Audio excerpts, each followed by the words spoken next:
One of the scariest elements of this Trump presidency that isn't talked about nearly enough is the way that we've seen the mainstream media react to his threats of lawsuits, deplatforming, and stripping them of their licenses.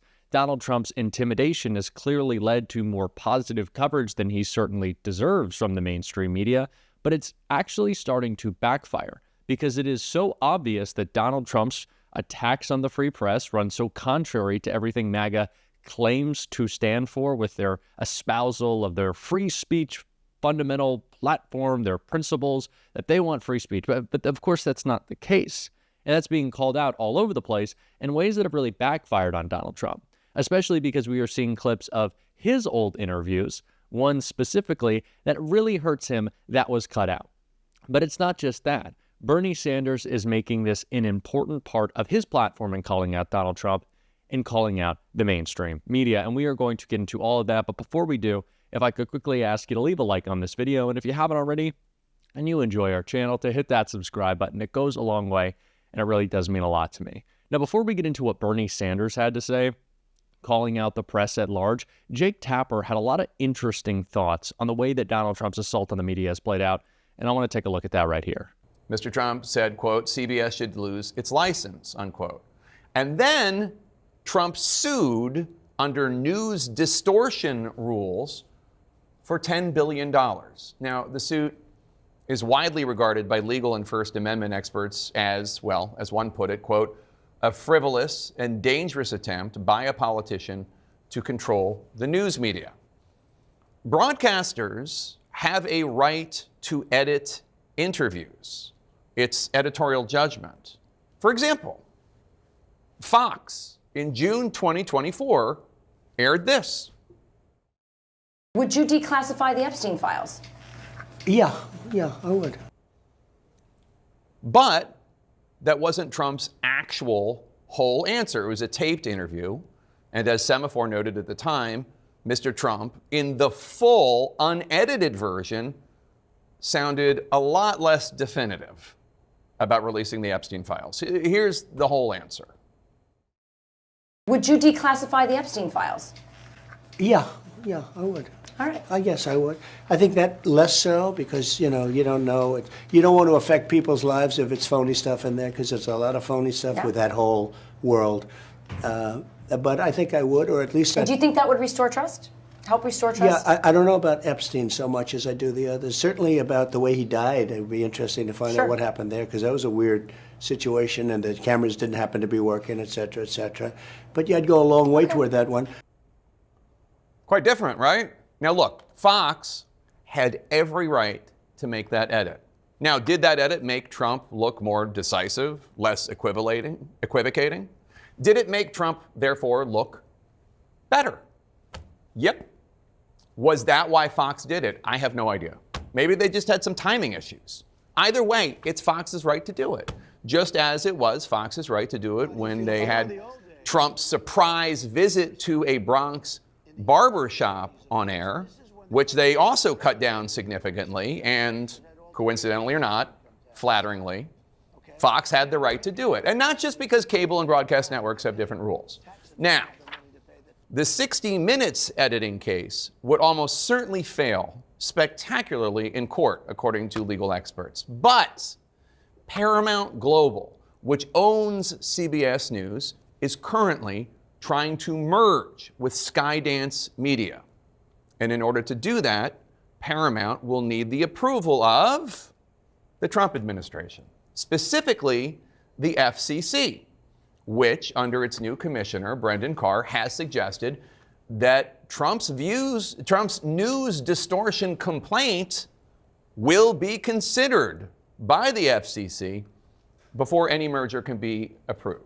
So as I mentioned at the beginning of this video, we see a rehashing of all of the clips that Donald Trump has seen cut out of his interviews, very specifically his mention of Jeffrey Epstein in that Fox interview that became so famous, again, because he cut it out. But this focus on Kamala Harris's 60 Minutes interview was just so absurd. And what made it even more absurd is that he was able to win this lawsuit.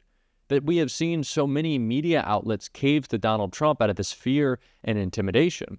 that they're giving him positive coverage or they're not covering his attacks on our democracy at all. We have seen a mass exodus of journalists from these sort of mainstream establishments in the Washington Post, the New York Times, of course, CNN, Jim Acosta recently, because of what Donald Trump is doing in intimidating the corporate media, much more concerned about other businesses and investments that they have in these giant conglomerates than actually reporting the truth. And that is what Bernie Sanders was so importantly calling out right here. Let me point out something to you, and I hope people pay attention to this. A month or two ago, ABC television settled a lawsuit with Trump. I think it was for $15 million.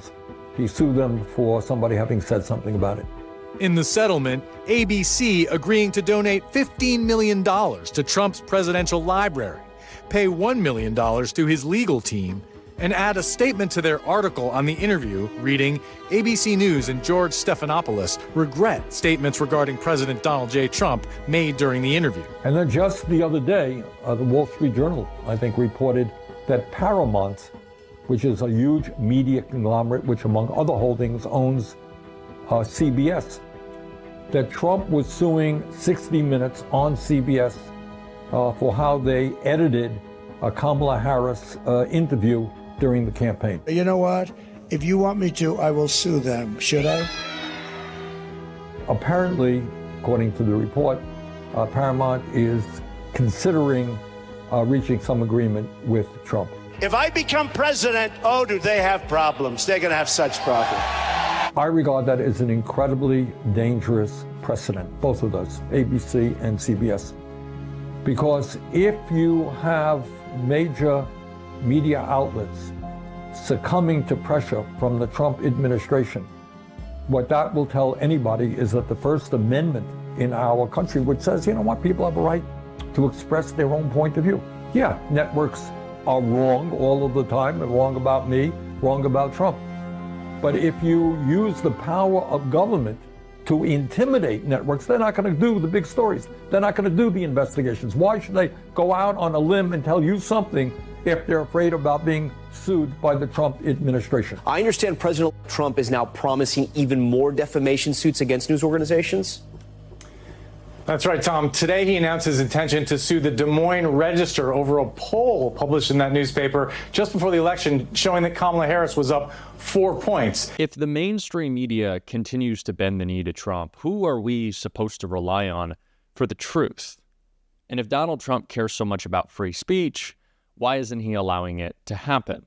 It's why we have seen such a insurgence of shows like this, but independent journalists at large. That's why I'm doing this show now, because the mainstream media has largely failed us in its coverage, what it wants to talk about, what it doesn't want to talk about. And it's why it's so important that Democrats and people in these progressive media spaces are investing in building out this infrastructure. So we aren't reliant on CNN or the Washington Post or the New York Times to tell people what is actually happening in the Trump administration. And so that we can focus on the stories that actually matter. And certainly right now, one of those stories is the failure of the mainstream press.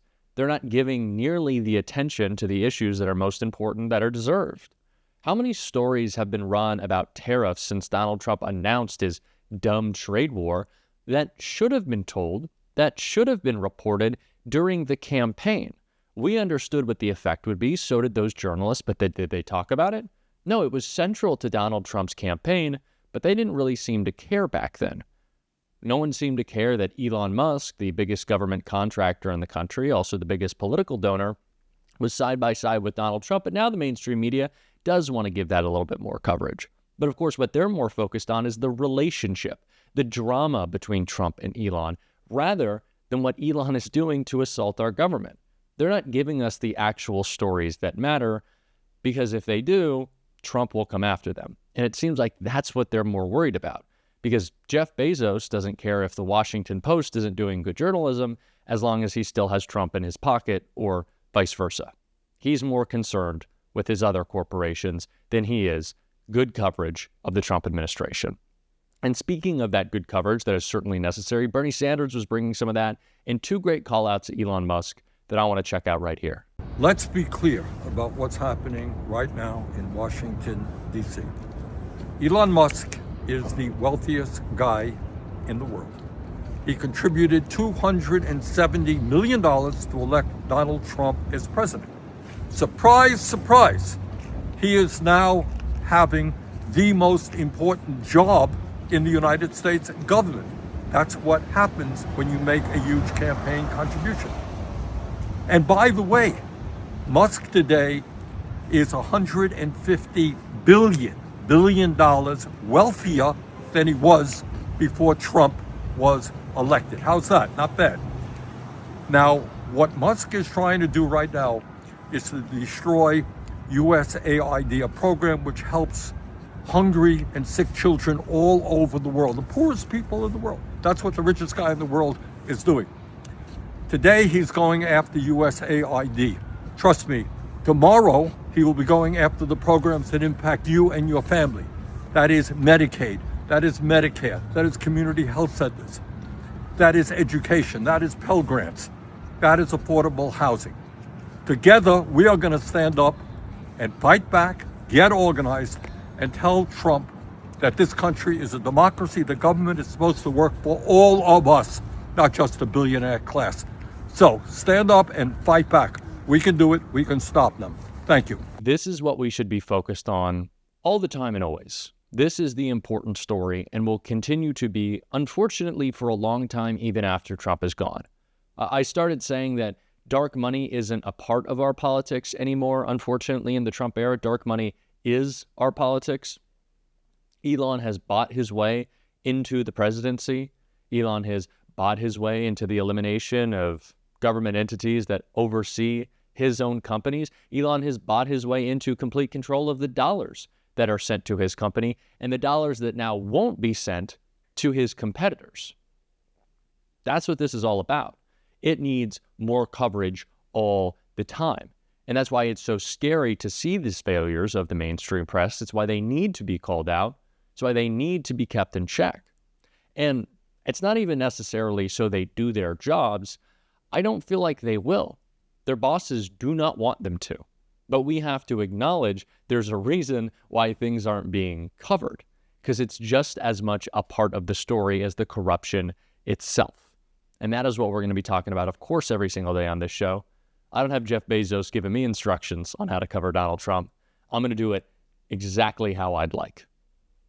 All the time. That's a promise. And if you want to support that, as always, you can hit that subscribe button. You can leave a like on this video. And if you stuck around to the end, you can drop a blue heart in the comments. And until next time, I'll see you soon.